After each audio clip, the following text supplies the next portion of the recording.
10. The motion is agreed to. Bill, third reading. Call on Government Order of the Day number 5. Taxation, Tax Administration and Remedial Matters Bill, Committee stage.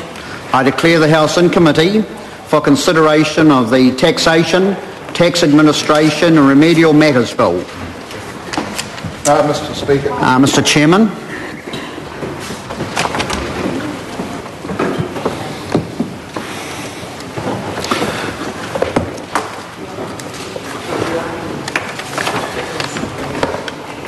The House and Committee on the Taxation, Tax Administration and Remedial Matters Bill, and the question is that Part 1 stand part.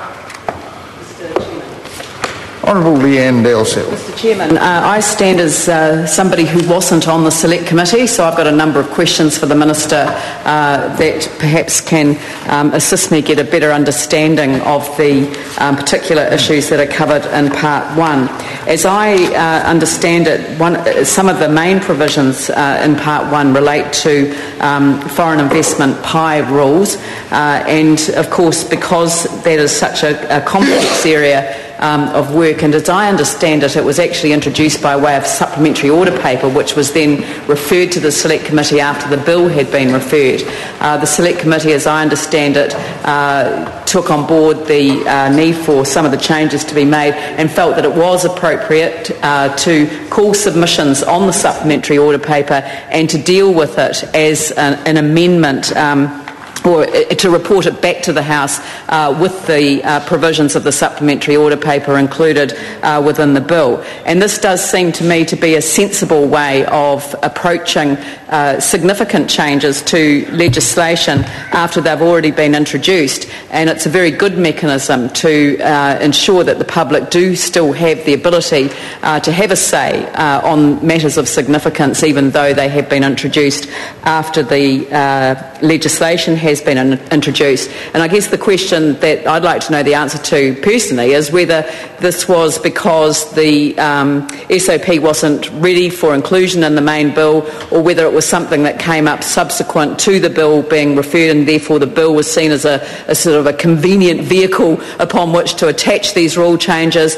And if that was the case, then I am pleased that submissions were able to be called on it, because I think that approach is way more preferable than bringing a supplementary order paper to the House in the committee stages. So if we'd had this supplementary order paper referred to the House at this stage, there'd probably be an uproar and many expressions of outrage at things being tabled at the last minute in the dead of night while we're under urgency.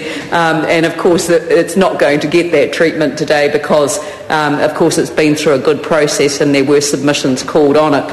So I would appreciate that. Now, I can't pretend to be an expert on the PI rules. In fact, the one thing that I normally tell people that I'm particularly grateful for is that I have never actually managed to find myself on the Finance and Expenditure Committee for any period of time.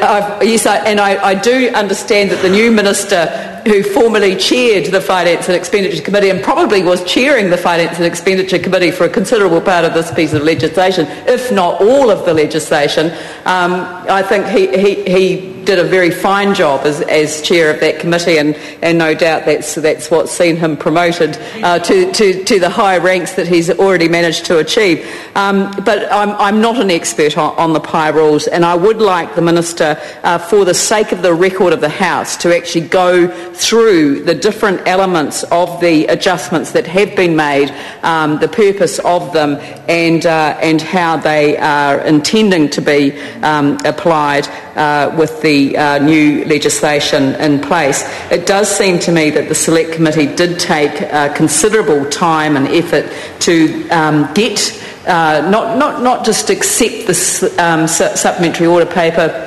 in its entirety and just insert it in the legislation, but actually to go through all the different elements of it, and in fact make some changes to the supplementary order paper on the way through. I did note for the record that when the Select Committee reported back from its consideration, it referred to the types of pie that now exist, and expressed some concern about the way the pie legislation is structured, with some overarching rules applying to all pies. And so therefore they said modifications for specific types of pie explain how the rules apply to them differ from the general rules. It can be unclear therefore whether certain provisions apply to certain pies and some provisions conflict. We believe that the diversity of pies has made the legislation complicated, almost inaccessible and hard to understand. Well, I can't say that I'm excited to read that, because it worries me greatly that we may have made it inaccessible to those. I know that people will be making recommendations to people, and it's not your average person in the street who will be looking at these matters, but I think if we can avoid complexity, we should. Mr. Chairman. Honourable Peter Dunn.